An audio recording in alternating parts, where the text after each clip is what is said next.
Today she's going to read a testimony from a nurse in the NHS, a nurse who is brave enough to speak out but cannot afford to lose her job. To me that says it all. Welcome Erin!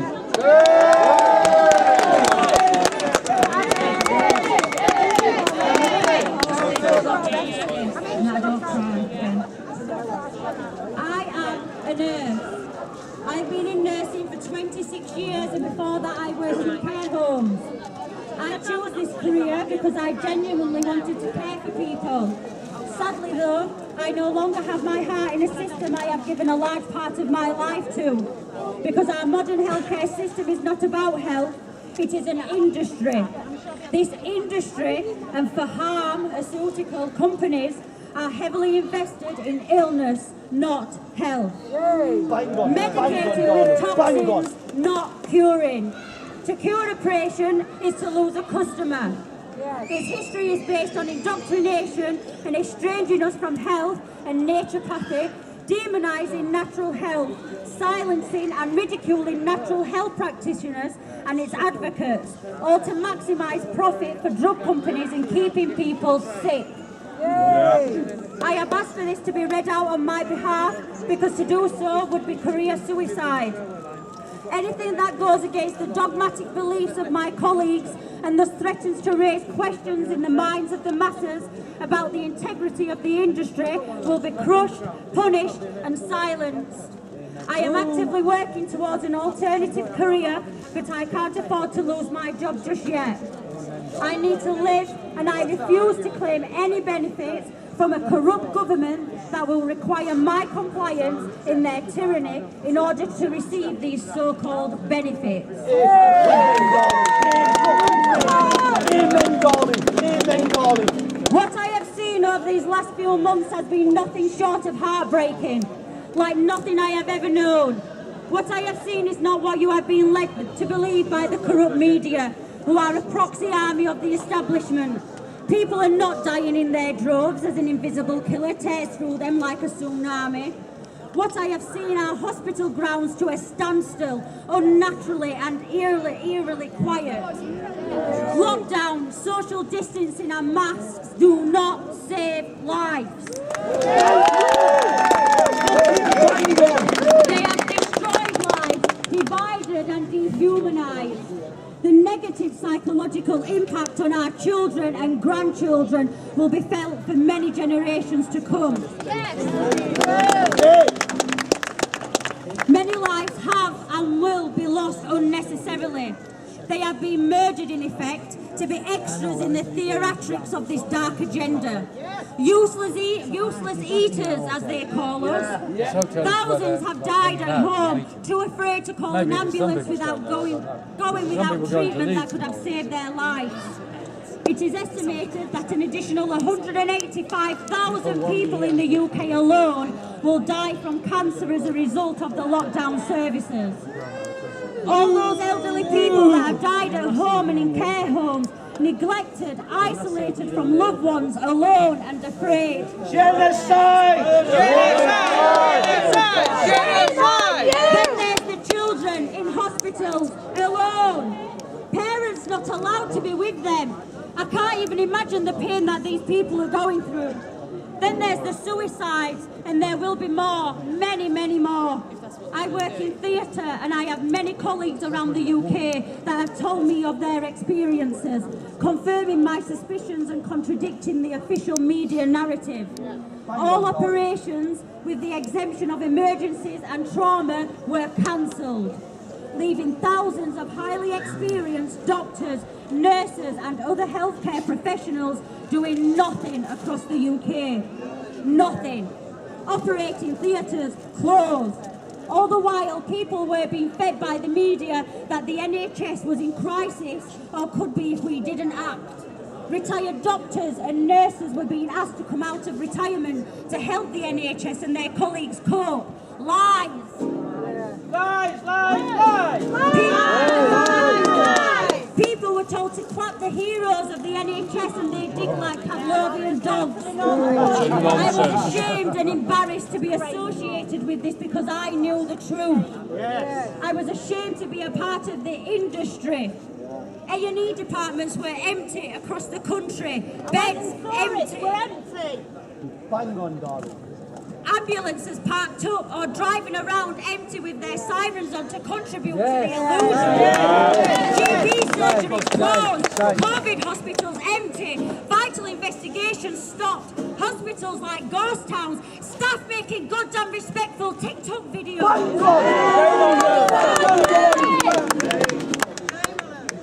This week, I cried with a patient who had been diagnosed with an aggressive form of cancer at the beginning of the year. Treatment and investigations had stopped and this patient had been left for months without care.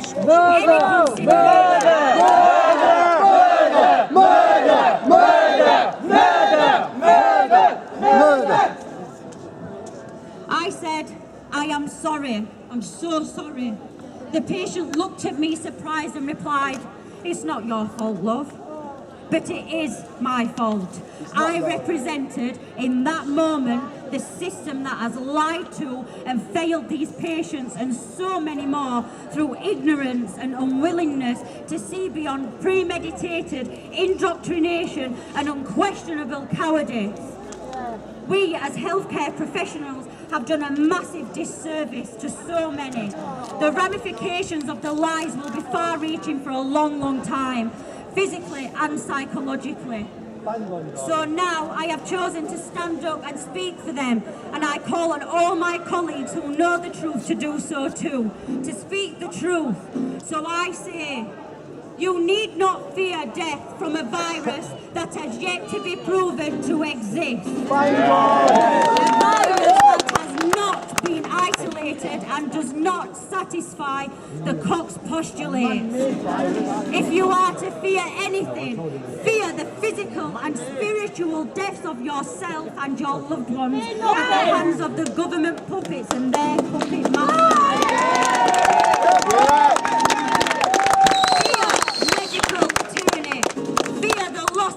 Freedoms and the continued rollout of the Orwellian New World Order. Fear the masks, fear the vaccine. We are now living in a dictatorship. This so-called virus, even with its fabricated and inflated statistics, has a death rate globally of 0.01%. Yes, nonsense. Or in other words, you've got 99.9% chance of survival. I'll take my chances. This may not be the case in times to come if we do not stop what is happening, what is being perpetrated. As I write this on the 27th of August this year, 829,000 people globally have died with COVID-19. Please note with and not of. And at the same time, 6 million people have died this year of starvation. This isn't about an alleged killer virus or about saving lives. If it was about saving lives, then where is the health promotion, the health education? Instead, we have McDonald's vouchers as goddamn incentives to go and get a test, to test if we've got a virus. We're not public.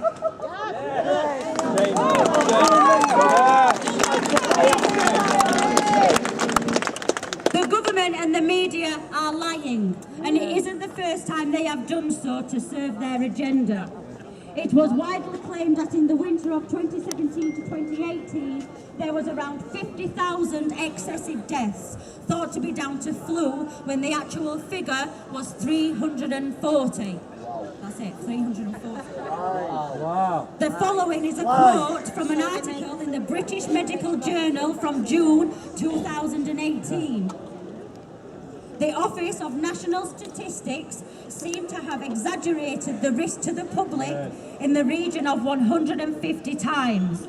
Wow. The House of Commons Science and Technology Committee have been complaining about the low vaccine uptake again, but we do not even have any information about the vaccination status of those people who died. There are serious ethical issues both for medical and the government here which have yet to be addressed.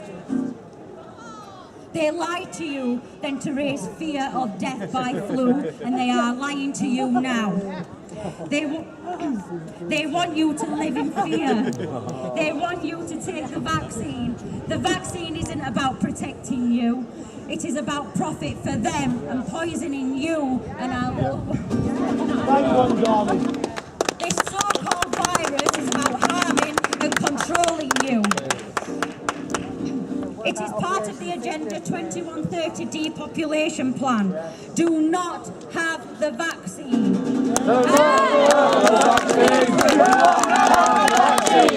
Do not have the vaccine. Do not have the vaccine. Do not have the vaccine. Do not have the vaccine. You can stick your poison vaccine up your ass. You can stick your poison vaccine up your ass. You can stick your poison vaccine. You can stick your poison vaccine. You can stick your poison vaccine up your ass.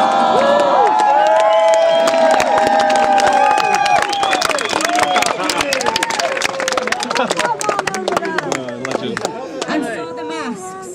Masks aren't about protecting your health or anyone else. Contrary to general public belief, surgeons and other theatre staff do not wear masks at all times during surgery and are doing so less and less.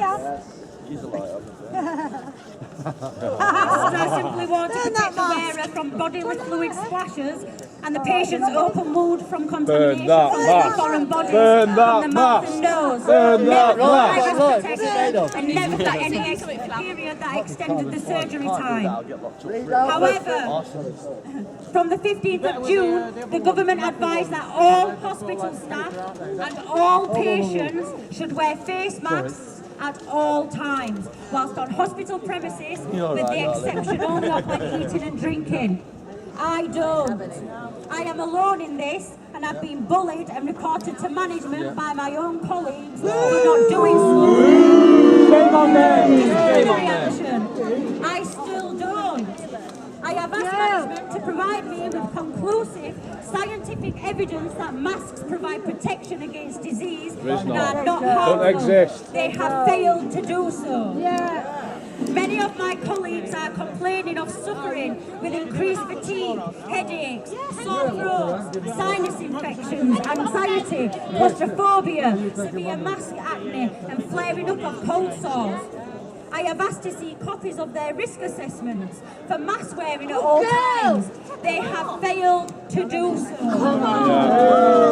I have looked for where we provide informed consent to patients regarding the wearing of masks at all times, and also for the individual risk assessments that are performed on patients before enforcing all patients to wear masks at all times. I found evidence of neither. All I can find is instructions to patients that they must wear a mask at all times. I raised this with a senior colleague. Their answer: patients imply consent to wearing a mask by doing so, and they do so because we tell them they must, otherwise they won't get their treatment. All patients in the hospital I work have masks on at all times, regardless of any pre-existing conditions that might indicate. General anaesthetic patients have face masks placed under O2 masks post-surgery, a new practice based on no supporting evidence of its efficiency or potential harm. All other surgical patients enforced to wear masks at all times. I have seen some patients' oxygen levels dropping post-surgery because we are told we must enforce wearing masks at all times, based on no evidence. Patients' normal oxygen saturation levels are now based on what they are with a mask and not without a mask.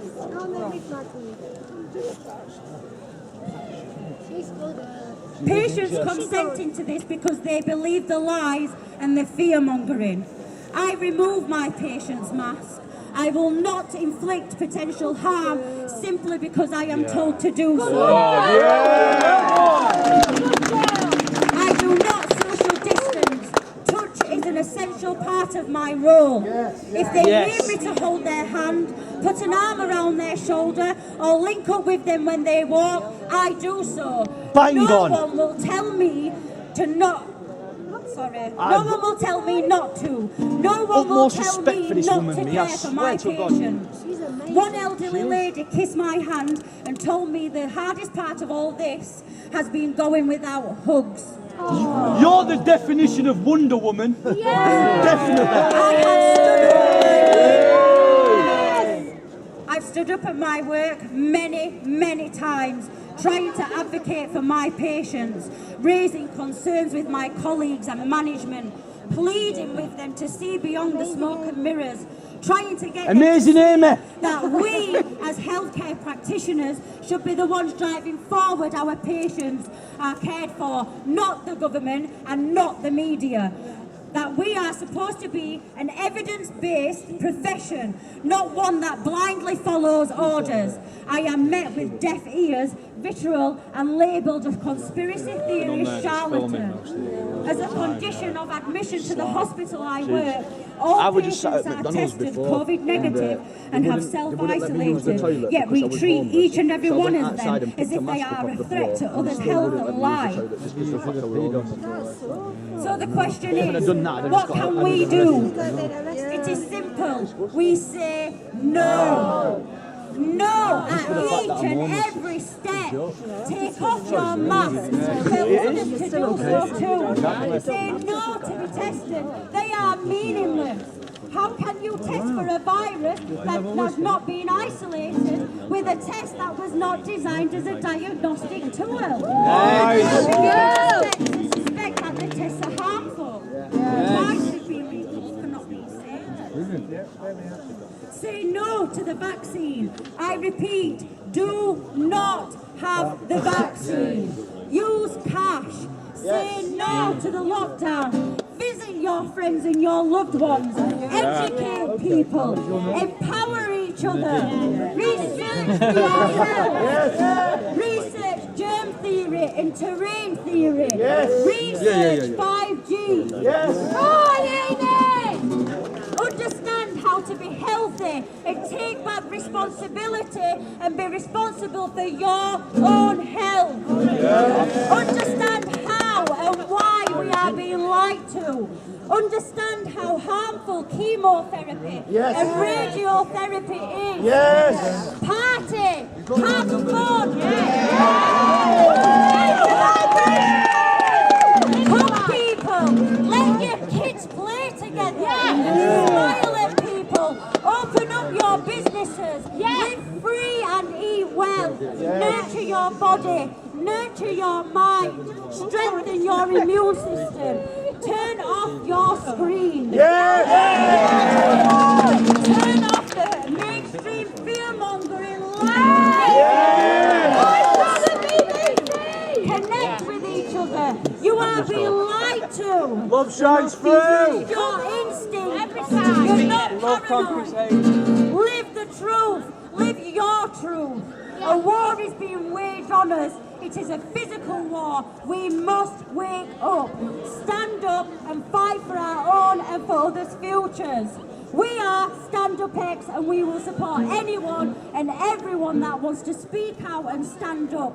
You are not alone and we are not afraid. We are